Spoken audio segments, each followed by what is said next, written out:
Air Marshal Ashutosh Dikshit, Vice Admiral Sanjay Balsayan, Lieutenant General P.P. Singh, Parimal Kumar, other distinguished members who are in the audience. Most of them look very, very familiar. Good morning to all of you. And so today we'll be talking about drones and counter-UAS systems. You know, throughout history, if you look, we have witnessed evolutionary as well as revolutionary changes in warfare, and that has transformed the kind of battles we fight.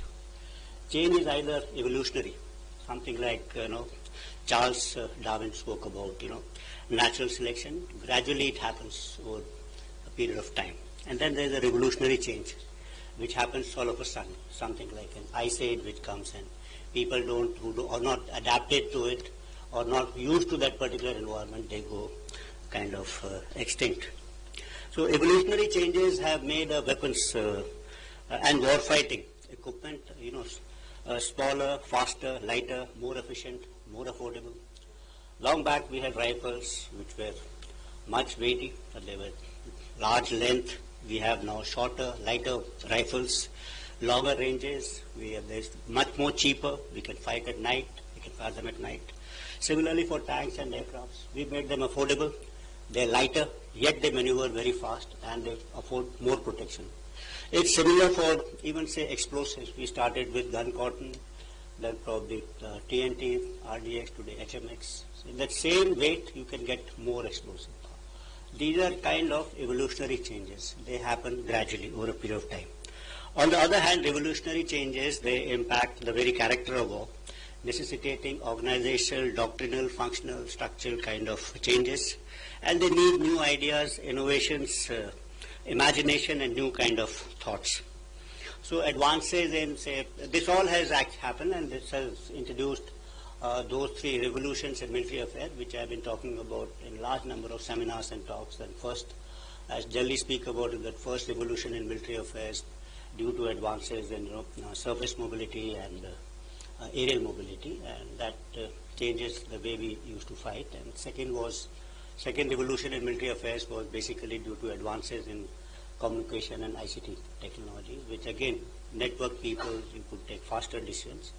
And we always say that we are at the cusp of a third revolution, which is being introduced for a data-centric kind of warfare, because the advances in artificial intelligence, machine learning, data analytics and all that. So these are kind of revolutionary changes. So when we talk about drones, what do you think these are? They are introducing kind of evolutionary change or a revolutionary change in warfare. I think their development is kind of evolutionary, but their employment has been very, very revolutionary as far as warfare is concerned.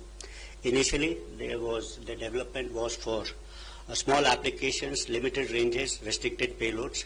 As the realization of the scope of deployment, utility, and success increased, armies started using drones in a revolutionary kind of method, and you've seen this in number of wars which are being fought by us. Their utility grew many folds, from being simple means of transportation, photography or videography, to becoming cost-effective force multipliers for modern warfare. Their unbridled and rampant use in modern-day conflicts proved not only their utility but also their ubiquity. They augment manned systems and enable militaries to conduct simultaneous operations across multiple domains with fewer resources and minimal danger to human lives. If you see a human being, in our cognitive thinking, we have always looked or preferred things which are, you could say faster, bigger, more sophisticated, more costly. We think that these are systems which are far better. Even if you look at the motto of Olympics, which says, Citius, Elitius, Fortius, it means faster, higher, stronger. It's in our DNA, it's in a system that we think that this is better. But look at a drone, which is the antithesis of what we are thinking. It's smaller, unimaginative, very, very clumsy. Most of them, the drones are not even aerodynamic. They're cheaper, they make a lot of noise, and yet they're effective, and they're unsophisticated and expensive. I think this is their USP, that it is beyond the conventional thinking. It beats conventional thinking. So this, I think, is very, very important. So let's look at unarmed aerial vehicles. That includes drones from a factual and conceptual viewpoint. Factually, drones are a proven reality. We know that. Their widespread utility in recent conflicts demonstrate how drones can shift tactical balance disproportionately to their size or price. Factual because the government of applications of US in modern warfare is challenging traditional ideas about air superiority, ground maneuver, and force protection.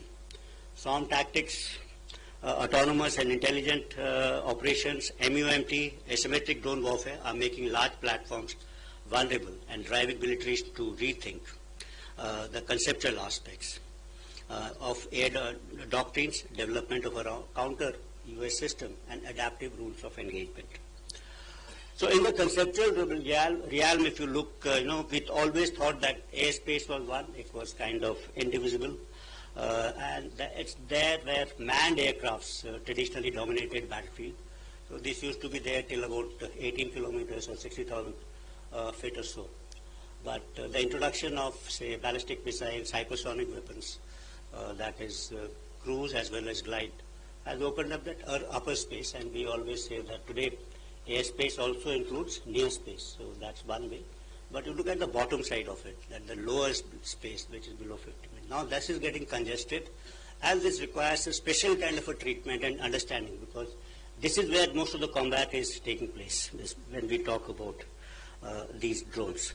So the need of the hour is to develop capabilities to harness this lower airspace gainfully through utilization of force multipliers like US systems, and at the same time dissuade the adversary from doing so by developing a robust counter-US systems.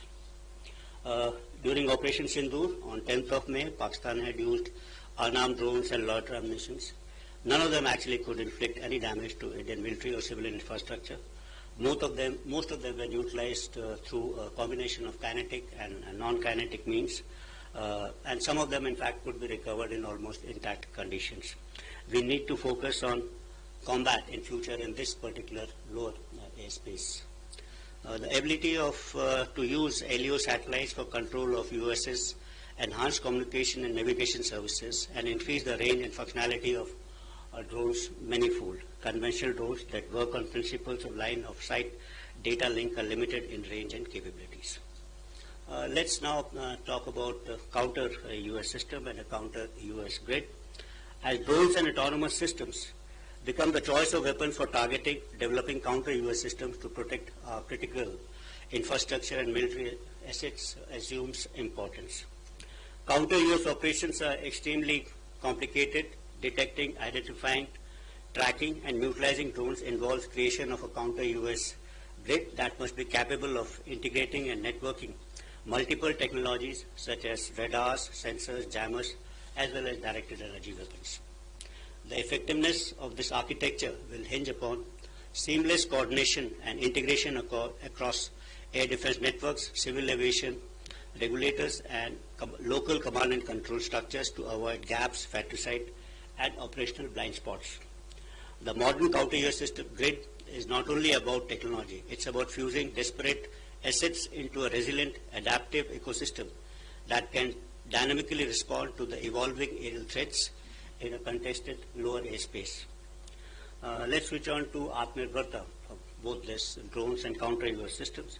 Operation Sindoor has showed us as to why indigenously developed counter-US systems and counter-US systems built for our terrain and our needs are crucial.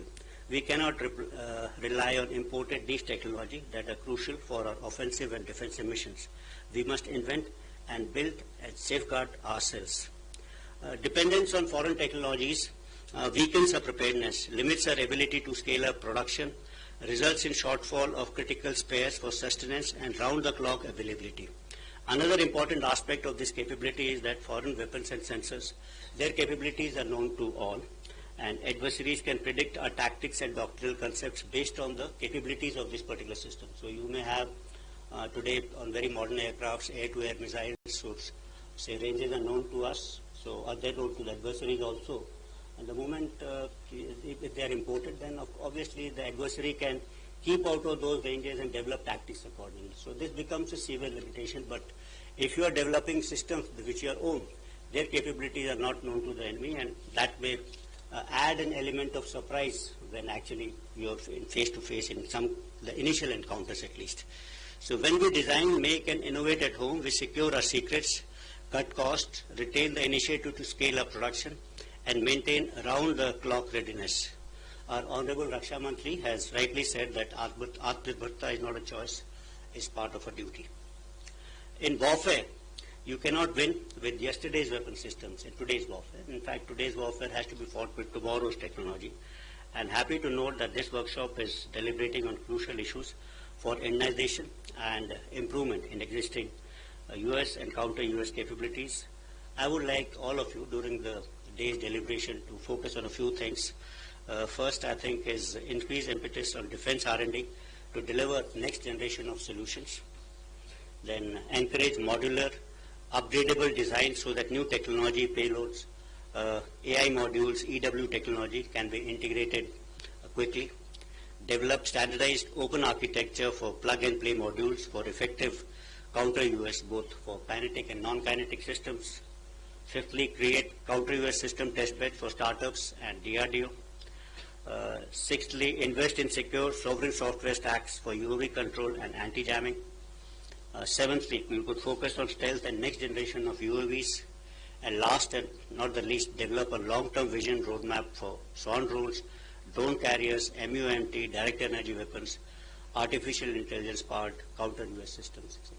And so, towards the conclusion, I would say that this one-day workshop being organized by the Office of Scientific Advisor to CISC in collaboration with CENJOS is a much-needed steps towards evolving strategy to make India self-reliant and future-ready in counter-US and US technologies. I'm also very happy to note that the exhibition is being organized on the sidelines of this workshop to provide an opportunity to the industries to showcase their products to the users. I wish all the participant speakers, organizers, the very best for an unprecedented success for the workshop come exhibition, and look forward to a feedback to institute further and necessary improvements. Then I will have a small little submission.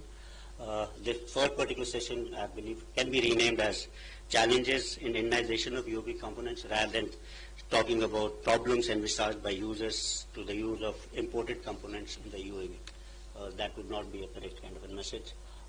Thank you, ladies and gentlemen, for a very, very patient hearing. Thank you.